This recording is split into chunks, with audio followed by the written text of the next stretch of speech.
شروع کرتی ہوں اللہ کے نام سے جو بڑا مہربان نہایت رحم کرنے والا ہے۔ اسلام کے 3 مقدس ترین مقامات میں سے ایک مسجد اقصی ہے۔ یہ وہ پاک مسجد ہے کہ جس کی طرف سفر کرنے والے کے لیے بھی بے حد اجر و ثواب لکھا جاتا ہے۔ یہ مسلمانوں کا قبلہ اول بھی کہلاتی ہے۔ تقریباً 1.5 سال تک حضور صلی اللہ علیہ وسلم اور آپ کے صحابہ مسجد اقصی کی طرف ہی منہ کر کے نماز پڑھتے رہے۔ اس میں حکمت یہ تھی کہ مکہ مکرمہ میں تو مشرکین سے امتیاز اور ان سے مختلف کا اظہار کرنا تھا، اس لیے ان کا قبلہ چھوڑ کر بیت المقدس کو قبلہ بنا لیا گیا۔ پھر ہجرت کے بعد مدینہ طیبہ میں یہود و انصار سے امتیاز اور ان کی مخالفت کا اظہار مقصود ہوا تو ان کا قبلہ بدل کر بیت اللہ کو قبلہ بنا دیا گیا۔ مسجد اقصی کی تاریخ بہت دلچسپ و عجیب ہے۔ اس کی تعمیر ناقابل یقین واقعات سے بھری پڑی ہے۔ معراج النبی میں حضور اکرم صلی اللہ علیہ وسلم نے مسجد اقصی ہی میں تمام انبیاء کی امامت کروائی، جو اس بات کی دلیل ہے کہ اس مسجد کا اسلام سے گہرا تعلق ہے۔ مختصر بات یہ ہے کہ مسجد اقصی مسلمان، عیسائیوں اور یہودیوں تینوں مذاہب میں ہی ایک مقصد و مقام کا درجہ رکھتی ہے، ایک مقدس مقام کا درجہ رکھتی ہے۔ یروشلم کو پیغمبروں کا مسکن بھی کہا جاتا ہے۔ وہاں بہت سے پیغمبر مبعوث فرمائے گئے۔ بیت المقدس کو مختلف قوموں نے اپنے اپنے عقیدے کے اعتبار سے مختلف ناموں سے نوازا ہے۔ یہودی اور عیسائی آج بھی اسے یروشلم کہتے ہیں۔ یہ 2 عبرانی الفاظ یرو اور شلم کا مجموعہ ہے، جس کے معنی امن کا ورثہ ہیں، جو کنانیوں کے صلح کے خدا شلم کی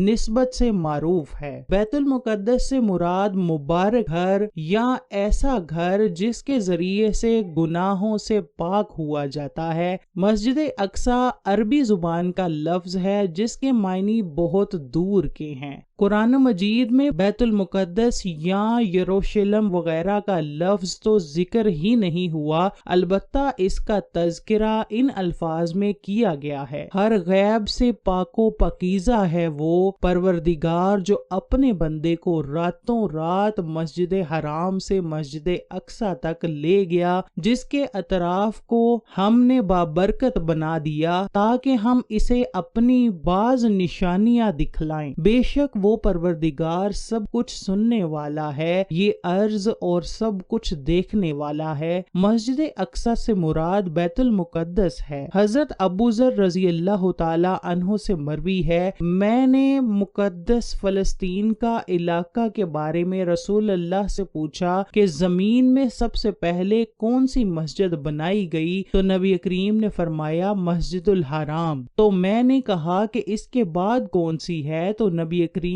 فرمانے لگے مسجد اقصی۔ میں نے سوال کیا کہ ان دونوں کے درمیان کتنا عرصہ ہے، تو نبی نے فرمایا کہ 40 سال۔ پھر جہاں بھی تمہیں نماز کا وقت آ جائے نماز پڑھ لو، کیونکہ اسی میں فضیلت ہے۔ صحیح بخاری، صحیح مسلم احادیث کے مطابق اس مسجد میں ایک نماز 25,000 نمازوں اور بعض روایات کے مطابق 25,000 نمازوں کے برابر ہے۔ ایک روایت کے مطابق مسجد اقصی کو سب سے پہلے خود حضرت آدم علیہ السلام نے تعمیر کیا تھا اور بعد میں حضرت ابراہیم نے اسے دوبارہ تعمیر کروایا تھا۔ روایتوں کے مطابق اللہ نے حضرت جبرائیل علیہ السلام کو خصوصی طور پر حضرت آدم علیہ السلام کی طرف بھیجا اور حکم دیا کہ مسجد الحرام اور مسجد اقصی کی تعمیر کریں۔ ابن ہشام نے اپنی تاریخ میں لکھا ہے کہ جب بنی اسرائیل فلسطین میں مضبوط ہوئے اور ان کی ریاست قائم ہوئی تو حضرت داؤد علیہ السلام نے بیت المقدس کی دوبارہ بنیاد رکھی اور پھر آپ علیہ السلام کے جانشین اور فرزند حضرت سلیمان علیہ السلام نے مسجد اقصی کی مکمل تعمیر فرمائی۔ غرض یہ کہ احادیث اور تاریخی روایتوں سے یہ پتہ چلتا ہے کہ بیت المقدس کو کئی مرحلوں اور کئی ادوار میں بار بار تعمیر کیا گیا، نیز اس کی تجدید کئی پیغمبروں نے کی۔ مسجد اقصی کی مکمل تعمیر حضرت سلیمان علیہ السلام کے دور میں ہوئی، جس کی تائید نہ صرف اسلامی بلکہ اسرائیلی روایتوں سے بھی ملتی ہے۔ یہ بات بہت مشہور ہے کہ مسجد اقصی کی پہلی تعمیر حضرت داؤد علیہ السلام اور ان کے بیٹے حضرت سلیمان علیہ السلام نے کی، لیکن یہ بات غلط ہے کیونکہ ہم پہلے بھی حدیث بیان کر چکے ہیں جس میں حضرت ابو ذر غفاری رضی اللہ تعالی عنہ نے حضور صلی اللہ علیہ وسلم سے پوچھا کہ بیت اللہ اور مسجد اقصی کی تعمیر میں کتنے سال کا فرق ہے، تو حضور نے فرمایا کہ 40 سال کا۔ اس حدیث سے ثابت ہوتا ہے کہ مسجد اقصی کی بنیاد رکھنے والے بھی حضرت آدم ہیں۔ ان کے بعد حضرت ابراہیم نے حضرت آدم کی مقررہ کردہ بنیادوں پر مسجد اقصی کی تعمیر نو کی۔ حضرت ابراہیم کے بعد حضرت داؤد علیہ السلام نے اللہ کی عبادت کے لیے اس عظیم الشان مسجد کا از سر نو تعمیر کا آغاز کیا۔ اسی تعمیر کو ہیکل سلیمانی کہا جاتا ہے، جسے حضرت سلیمان علیہ السلام نے اپنے والد کی وصیت کے مطابق نہایت اہتمام اور شان سے مکمل کروایا، یہاں تک کہ اس کی تعمیر میں ایمان و استحکام کے لیے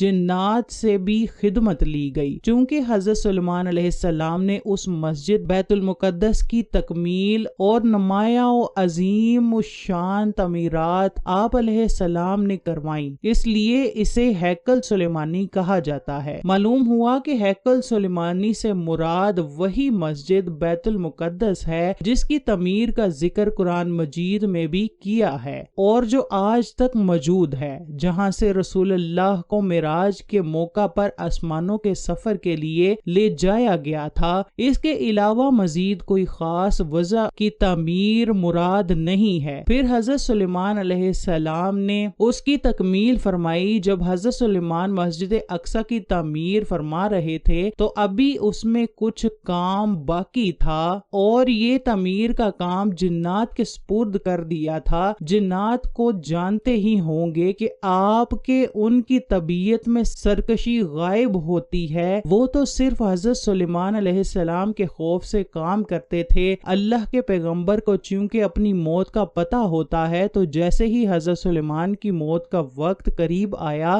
تو آپ سوچنے لگے کہ اگر میری وفات کا جنات کو علم ہو گیا تو وہ فوراً کام چھوڑ بیٹھیں گے اور تعمیر رہ جائے گی۔ حضرت سلیمان علیہ السلام نے تعمیر کی جگہ ایک شیشے کا محراب بھی بنوا لیا ہوا تھا جس میں وہ عبادت بھی کرتے اور مسجد کی تعمیر پر نظر بھی رکھتے تھے۔ آپ کا معمول تھا کہ کئی مہینے تک آپ اس محراب میں رہ کر عبادت کرتے اور جنات کی جرت نہ ہوتی کہ کوئی اس محراب میں داخل ہو سکے۔ حضرت سلیمان نے بازن ربانی یہ کیا کہ جب موت کا وقت آیا تو موت کی تیاری کر کے اپنے محراب میں داخل ہو گئے جو شفاف شیشے سے بنی ہوئی تھی۔ باہر سے اندر کی ساری چیزیں نظر آتی تھیں اور اپنے معمول کے مطابق عبادت کے لیے اپنی چھڑی کا سہارا لیے کھڑے ہو گئے کہ روح پرواز کرنے کے بعد بھی جسم اس عصا کے سہارے اپنی جگہ جمع رہے۔ سلیمان علیہ السلام کی روح وقت مقرر پر قبض کر لی گئی، مگر وہ اپنے عصا کے سہارے اپنی جگہ جمے ہوئے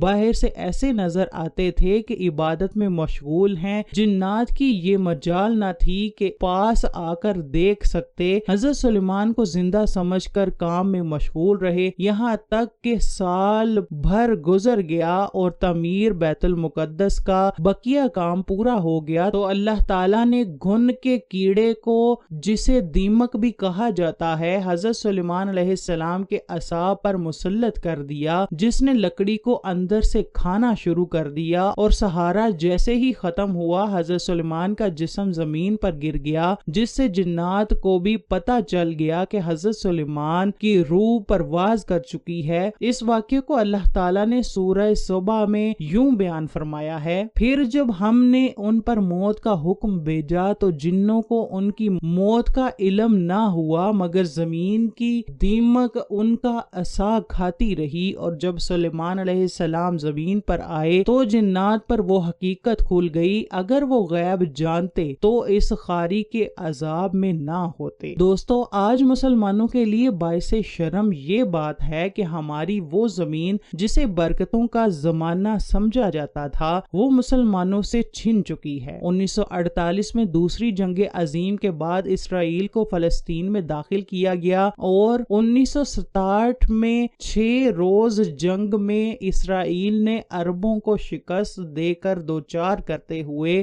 یروشلم بیت المقدس پر بھی قبضہ کر لیا۔ اس کے بعد صورتحال یہاں تک آن پہنچی کہ 21 اگست 1969 کو ایک آسٹریلوی یہودی ڈینس مائیکل روہان نے قبلہ اول کو آگ لگا دی، جس سے مسجد اقصی 3 گھنٹے تک آگ کی لپیٹ میں رہی اور جنوب مشرقی جانب عین قبلہ کی طرف کا بڑا حصہ گر پڑا۔ محراب میں موجود ممبر بھی اندر آتش ہو گیا، نظر آتش ہو گیا۔ اس المناک واقعے کے بعد خواب غفلت میں ڈوبی ہوئی امت مسلمہ کی آنکھ ایک لمحے کے لیے بیدار ہوئی اور سانیہ کے تقریباً 1 ماہ بعد 25 دسمبر 1969 کو مراکش کے شہر رباط میں OIC کا قیام عمل میں لایا گیا، لیکن یہ ادارہ جو القدس کی آزادی اور امت مسلمہ کے اتحاد کی خاطر وجود میں آیا تھا، آج ایک دفتر میں سمٹ کر رہ گیا ہے۔ آج فلسطین کا مسئلہ عالم اسلام کا مسئلہ ہی نظر نہیں آتا۔ آج بھی مسلمانوں کا قبلہ